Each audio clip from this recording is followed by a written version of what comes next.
아멘. 할렐루야. 오늘 또 현장 예배 온라인으로 또 예배 드리는 모든 분들을 환영하고 축복합니다. 여러분, 이 화면에 한번 보시겠습니까? 이 꽃이 무엇일까요?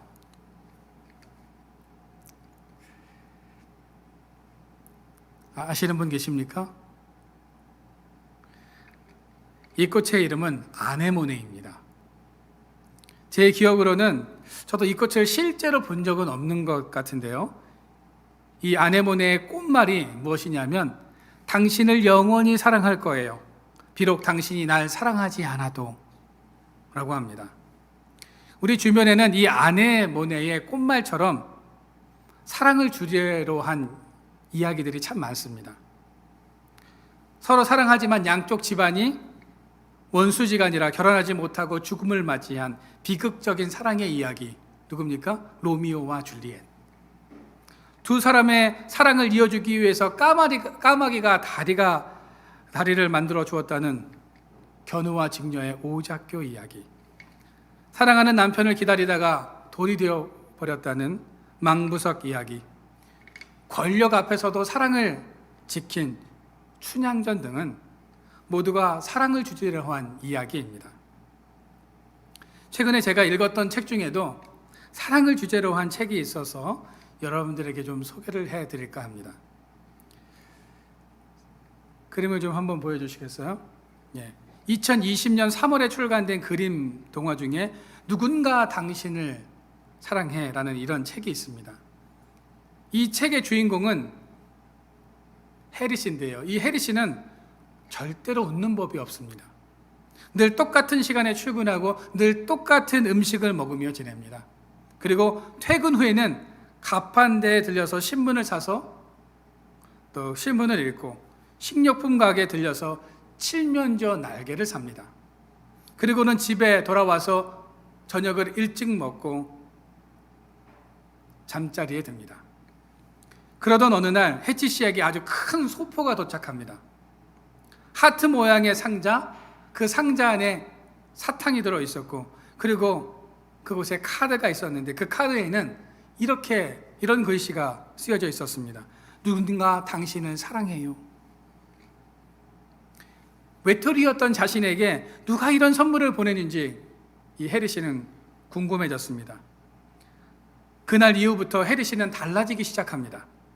셔츠를 갈아입고 얼굴에 로션도 바르고 노란 넥타이를 꺼내서 메었습니다. 그리고는 산책을 나가서 마주치는 사람들에게 손을 흔들면서 인사를 합니다. 안녕하세요? 안녕하세요? 오늘 날씨가 참 좋죠? 이렇게 인사를 합니다. 나를 몰래 사랑한다는 사람, 사탕을 보낸 그 사람을 만날지도 모른다는 기대감을 가지고 사람들과 소통을 하면서 대화를 하기 시작합니다. 해치 씨는 주변의 사람들을 돕기도 하고 식료품 가게 사장님의 어려움도 해결해 주는 등 친절한 해치 씨로 바뀌어 갑니다. 그러던 어느 날 소포를 가져다 둔 우체부가 이 해치 씨에게 지난번 소포는 잘못 전달되었으니 그 소포를 다시 돌려줄 수 있느냐고 묻습니다. 해치 씨는 자신을 사랑했던 사람들은 아무도 없었다는 것을 알게 되면서 다시 예전의 일상으로 되돌아갑니다. 마을 사람들은 갑자기 변한 해치 씨를 걱정했고 우체부는 지금까지의 모든 자초지종을 마을 사람들에게 다 설명을 해줍니다. 우체부의 설명을 들은 마을 사람들은 자신들이 이 해치 씨를 얼마나 사랑하는지를 또 그 마음을 표현하고 싶어서 해치 씨의 집 앞마당에 현수막을 걸게 됩니다. 그 내용은 이런 겁니다. 우리 모두 해치 씨를 사랑해요 라는 문구였습니다. 해치 씨는 누군가가 정말로 나를 사랑하고 있다는 것을 깨닫게 된다면서 이 동화가 끝납니다.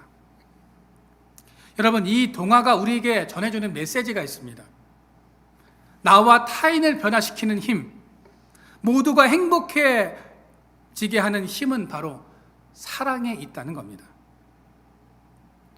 우리가 이 책에서 나왔던 글귀처럼 누군가 당신을 사랑해요 라는 말을 우리 주변에 한번 해보면 어떨까요? 지금보다 세상은 좀 더 따뜻해지고 행복해지지 않겠습니까? 여러분, 성경도 사랑의 이야기입니다. 하나님께서 인간을 너무 사랑하셔서 독생자 예수 그리스도를 이 땅에 보내주신 사건이 바로 성탄절 아닙니까? 이 성탄절의 사건은 하나님의 사랑이 얼마나 큰지를 우리에게 단적으로 보여주는 것입니다. 요한복음 3장 16절에 보시면 하나님이 우리를 어떻게 사랑해 주셨는지를 분명하게 말씀하고 계십니다.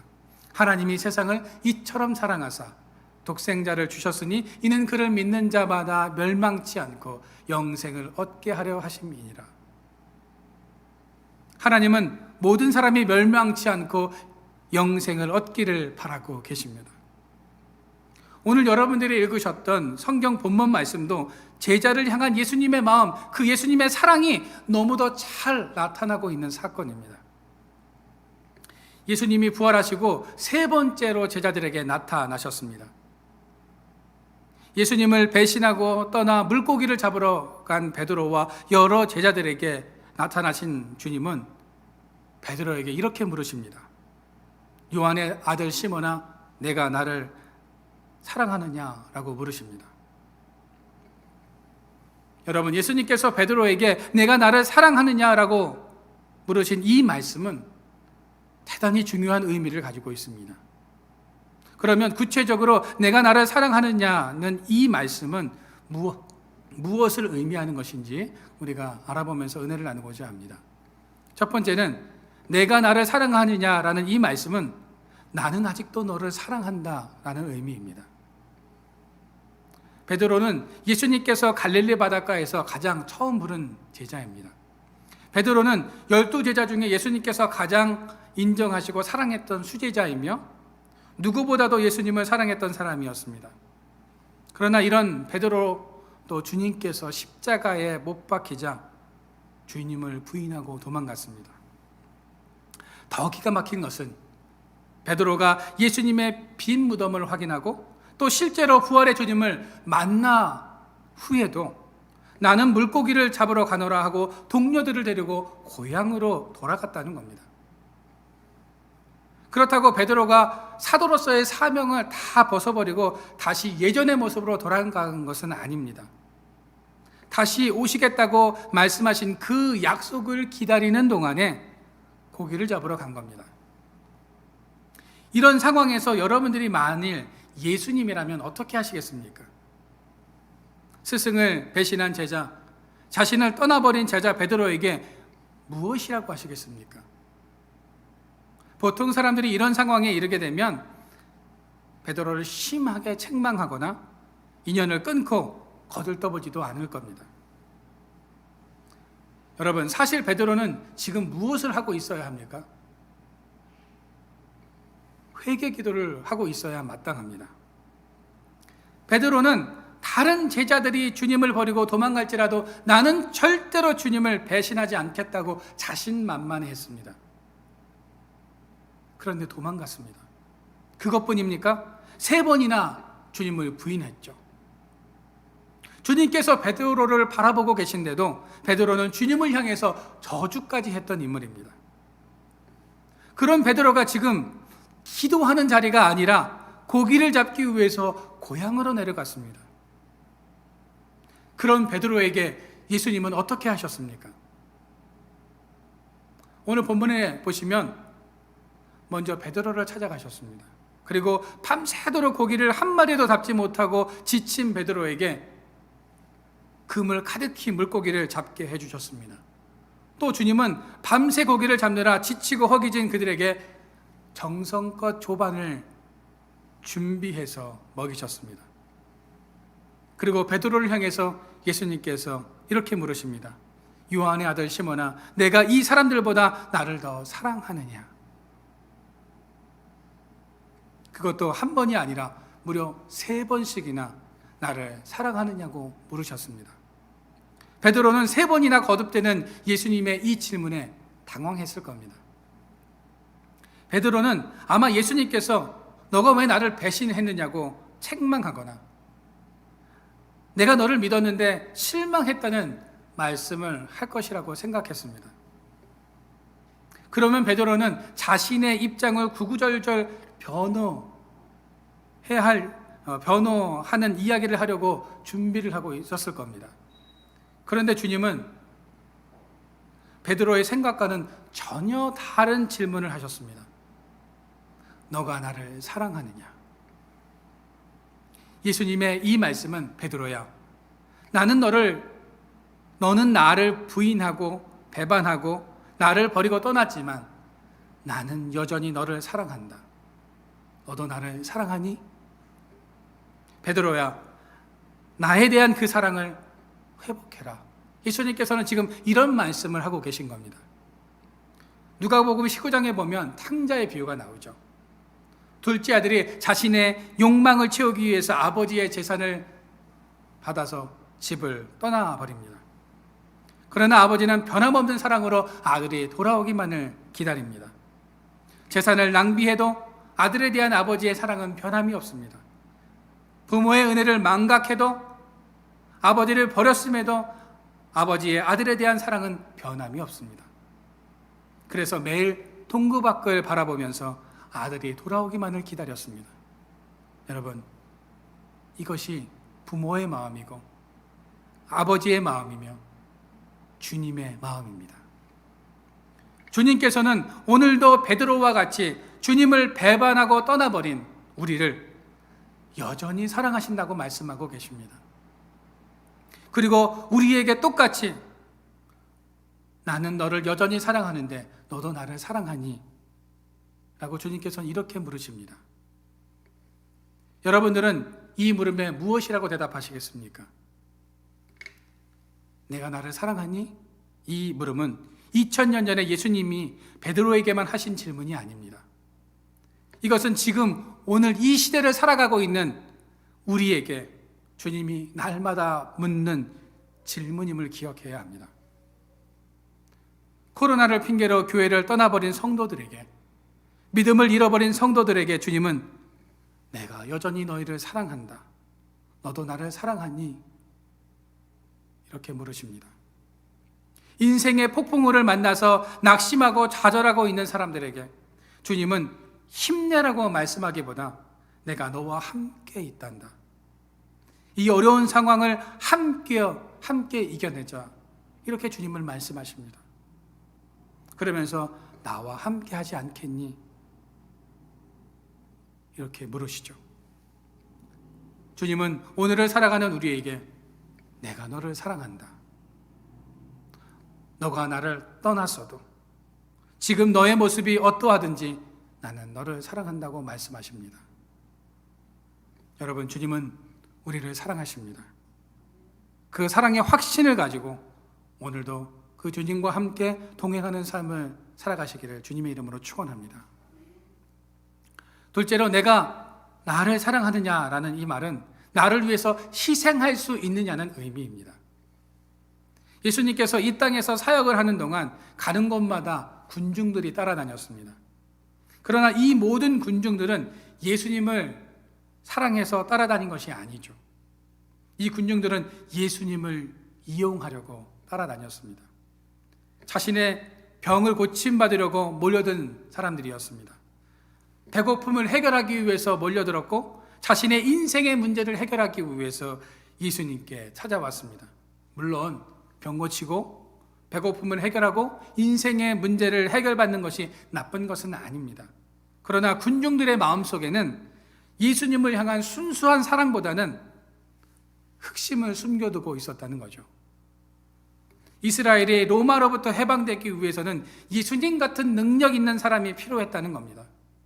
군중들은 이 예수님을 이용하려고 따라다녔던 거죠. 그런데 군중들뿐만 아니라 제자들까지도 예수님을 이용하려 했다는 것을 우리가 알 수 있습니다. 우리는 성경의 두 가지 사건을 통해서 제자들의 의도를 파악할 수 있죠. 첫 번째 사건은 오병이어의 기적 사건입니다. 예수님께서 작은 도시락을 가지고 5,000명을 먹이신 이 사건을 통해서 군중들은 예수님을 왕으로 삼으려고 합니다. 요한복음 6장 15절 말씀해 보십시오. 예수께서는 사람들이 와서 억지로 자기를 모셔다가 왕으로 삼으려고 한다는 것을 아시고 혼자서 다시 산으로 물러가셨다고 이렇게 말씀하고 있습니다. 예수님께서 왜 혼자 다시 산으로 가셨을까요? 지금 군중들뿐만 아니라 제자들까지도 동조해서 예수님을 왕으로 삼으려고 하고 있었다는 겁니다. 그 사실을 알고 예수님께서는 혼자 그 자리를 피하셨던 거죠. 두 번째 사건은 마가복음 10장에 세베대의 아들 야고보와 요한이 예수님께 와서 뭐라고 이야기합니까? 선생님, 주의 영광 중에서 예수님께서 왕의 자리에 오르시면 우리를 하나는 주의 우편에, 하나는 주의 좌편에 앉게 하옵소서. 장관 자리 하나 달라는 겁니다. 우리 형제를 우의정 좌의정 자리에 좀 앉혀달라고 이렇게 예수님에게 말하고 있다는 겁니다. 이때 다른 제자들의 반응이 어떠했습니까? 성경에 보면 화를 냈다고 나와 있습니다. 내가 하고 싶은 말이었는데 야고보와 요한이 먼저 했기 때문에 다른 제자들도 막 들끓으면서 분개했다는 거죠. 이처럼 모두가 예수님을 이용하려고만 했다는 겁니다.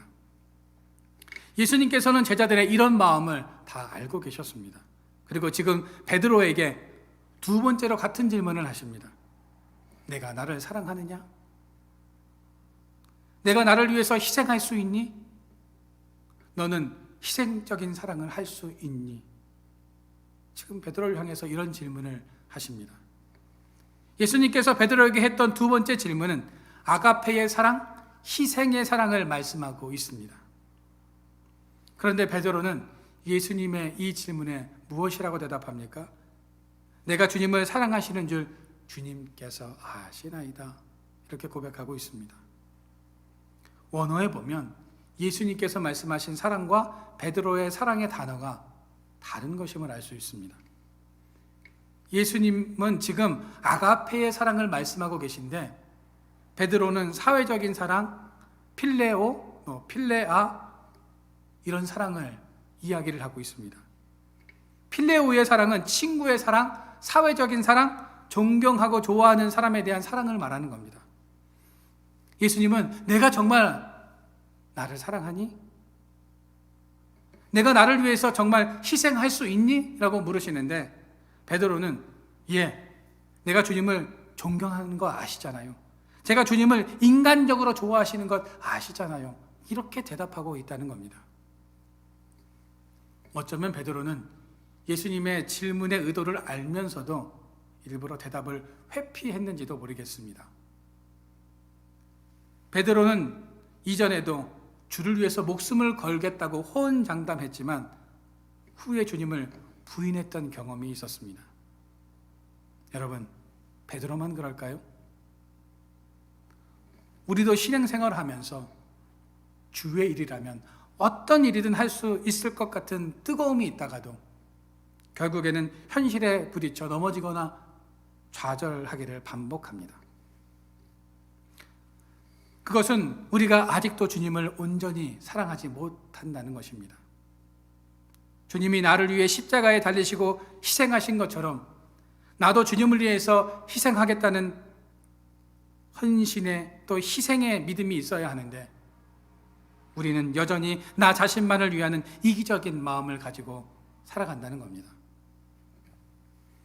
주님은 우리에게도 나를 위해서 희생할 수 있니? 나를 위해서 너의 시간을 내어줄 수 있니? 나를 위해서 헌신할 수 있니? 라고 물으십니다. 여러분, 우리는 주님의 이 질문에 무엇이라고 대답해야 할까요?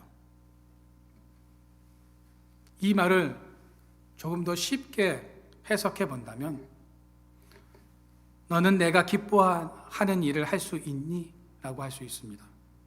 여러분들은 주님이 기뻐하실 만한 어떤 일을 하고 계십니까? 2주 전에 저희 광주 동지방에 있는 감리사님께서 저에게 전화를 주셨습니다. 박 목사님, 혹시 구시기도 해보지 않으시렵니까? 라고 이렇게 전화를 주셨어요. 구시기도는 오후 3시 기도를 말하는데 이 오후 3시는 참 애매한 시간입니다. 앞뒤로 시간이 잘리기 때문에 어떤 일을 계속하기가 참 어렵습니다. 그래서 고민을 했습니다. 제가 몇 초를 고민하고 있는데 그때 순간적으로 들었던 생각이 뭐냐면 오늘 본문의 말씀이었습니다. 주님께서 베드로에게 하셨던 그 질문을 감리사님께서 저에게 하시는 것처럼 들렸다는 거죠. 그래서 몇 초 후에 감리사님께 하겠다고 말씀을 드린 후에 2주 전부터 지금까지 이 구시기도를 계속 하고 있습니다. 구시기도를 시작한 지 2주밖에는 안 되었지만 이 구시기도가 주님을 기쁘시게 하는 일이기를 소망합니다. 여러분, 주님은 여러분들에게 무엇을 원하실까요? 주님을 기쁘시게 해드릴 수 있는 일이 무엇인지 한번 생각해 보셨으면 좋겠습니다.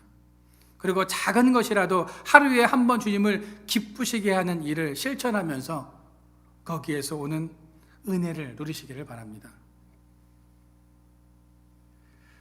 오늘 주님이 내가 나를 사랑하느냐라고 물으실 때 제가 주님을 기쁘시게 하는 삶을 살겠다고 고백할 수 있는 우리 모두가 되어지기를 주님의 이름으로 축원드립니다. 세 번째로 내가 나를 사랑하느냐라는 이 말은 사랑한다면 표현하라는 의미입니다. 내가 사랑하느냐라는 이 말은 사랑한다면 그 사랑을 행위로 보이라는 말씀이죠. 여러분, 주님을 사랑하십니까? 여러분, 정말 주님을 사랑하십니까? 그러면 예수님께 우리의 사랑을 고백하십시오. 그리고 그 사랑을 표현하십시오. 예수님께서는 이제 말보다 행동으로 그 사랑을 보이라고 말씀하십니다. 행함이 없는 믿음은 죽은 믿음이라고 했습니다. 실천 없는 믿음은 죽은 믿음이고 삶의 현장에서 드러나지 못하는 믿음, 표현할 줄 모르는 믿음은 거짓 믿음입니다. 사랑한다는 것도 말이나 철학이나 이론이나 생각에 그쳐서는 안 된다는 겁니다. 사랑은 우리의 삶의 행위로 구체적으로 나타나야 합니다. 오늘 본문에서도 예수님은 베드로에게 나를 사랑한다면 15절에 어린 양을 먹이라, 16절에 내 양을 치라, 17절에 보시면 다시 내 양을 먹이라고 말씀하십니다. 그리고 18절 말씀해 보시면 내가 진실로 진실로 내게 이르노니 내가 젊어서는 스스로 띠뛰고 원하는 곳을 다녔거니와 늙어서는 내 팔을 벌리리니 남이 내게 띠띠우고 원하지 아니하는 곳으로 데려가리라 라고 말씀하고 있습니다. 여러분, 예수님께서는 지금 베드로에게 사랑의 실천을 요구하고 계십니다. 그리고 베드로가 예수님을 위해서 어떤 삶을 살게 될 것인가를 예언하고 계십니다. 예수님께서는 베드로에게 내가 다시 올 때까지 영혼을 구원하고 이 땅의 성도들을 사랑으로 보살피며 주님이 가셨던 그 십자가의 길을 따라갈 것을 말씀하셨습니다. 베드로는 주님의 말씀대로 주님을 사랑하는 자로 이 땅의 모든 영혼을 위해서 헌신하는 그 십자가의 길을 걷게 됩니다. 미국을 움직이는 영향력 있는 인물 중 한 명인 오프라 윈프리는 그녀가 쓴 자서전 이것이 사명이다라는 책에서 자신의 인생 철학 4가지를 이렇게 이야기를 하고 있습니다. 남보다 더 가졌다는 것은 축복이 아니라 사명이다. 자기보다 못한 사람을 도와주어야 할 책임이 있기 때문이다. 남보다 큰 아픔이 있다면 그것은 고통이 아니라 사명이다. 아파본 사람만이 아픔을 겪는 일을 도울 수 있기 때문이다. 남보다 설레이는 꿈이 있다면 그것은 망상이 아니라 사명이다. 그 꿈을 이름으로써 이웃을 위해 봉사할 수 있기 때문이다. 남보다 부담되는 것이 있다면 그것은 사명이다. 기꺼이 그 부담을 사명으로 여기고 감당해야 하기 때문이다. 여러분, 베드로는 예수님께서 자신에게 말씀하셨던 그 사랑을 실천하면서 한평생을 살았습니다. 마지막에 십자가에 거꾸로 못 박히면서까지 주님께서 가셨던 그 사랑의 길을 그도 걸어갔습니다.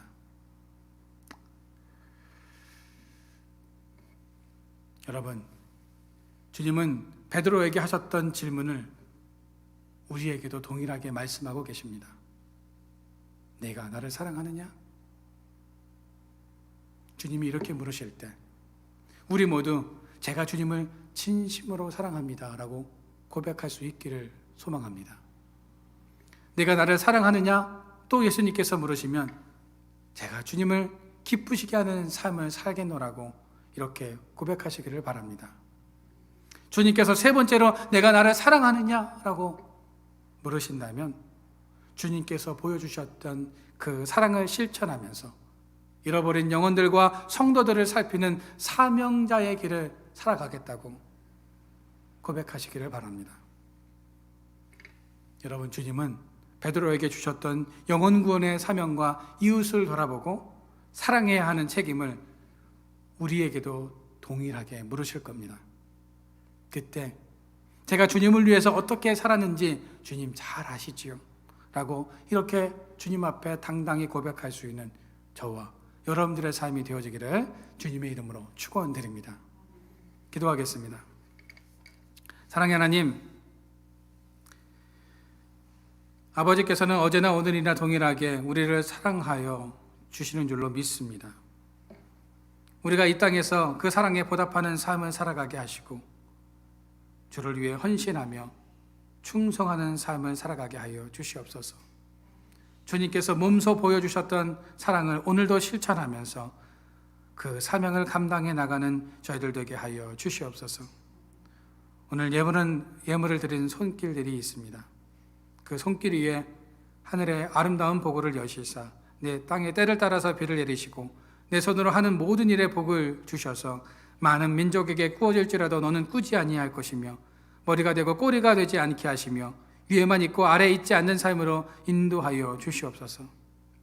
이 예물이 쓰이는 곳에 복음의 역사가 왕성하게 하여 주시고 주님의 크신 영광이 나타나게 하여 주시옵소서. 예수 그리스도의 이름으로 기도드립니다. 교회 소식을 전해드리도록 하겠습니다. 오늘은 강림절 세 번째 주일로 목동의 초, 또 기쁨의 초에 불을 붙였습니다. 천사가 목자들에게 와서 기쁨의 좋은 소식을 전했다고 해서 이 세 번째 초를 목동의 초, 기쁨의 초라고 부릅니다. 자, 오늘은 2부 순서가 있는데요. 오늘 예배 끝난 후에 성탄 장식을 좀 하도록 하겠습니다. 예쁘게 성탄 장식을 만들어 보시고 집에 가져가시면 되겠습니다. 성탄 예배가 12월 25일 토요일 오전 11시에 있습니다. 가족분들과 모두 나오셔서 성탄의 기쁨을 함께 나누시기를 바랍니다. 12월 31일에 새해맞이 예배가 저녁 11시에 있습니다. 새해 첫 시작을 주님과 함께 하시기를 바랍니다. 온라인 헌금 드리기를 원하시는 분들 화면에 나가는 계좌로 보내주시면 감사하겠습니다. 또 예물 봉헌해 주신 분들 화면과 주보에 올려놓았습니다. 이 시간 제가 축도하고 오늘 예배를 마치도록 하겠습니다. 이제는 예수 그리스도의 크신 은혜와 극진하신 하나님 아버지의 사랑하심과 성령의 역사가 주님을 사랑하고 주님께서 맡겨주신 사명의 길을 가기로 작정하는 우리 성도들 머리머리 위와 그들의 삶 위에 하나님께서 영원히 함께하여 주시기를 간절히 축원하옵나이다.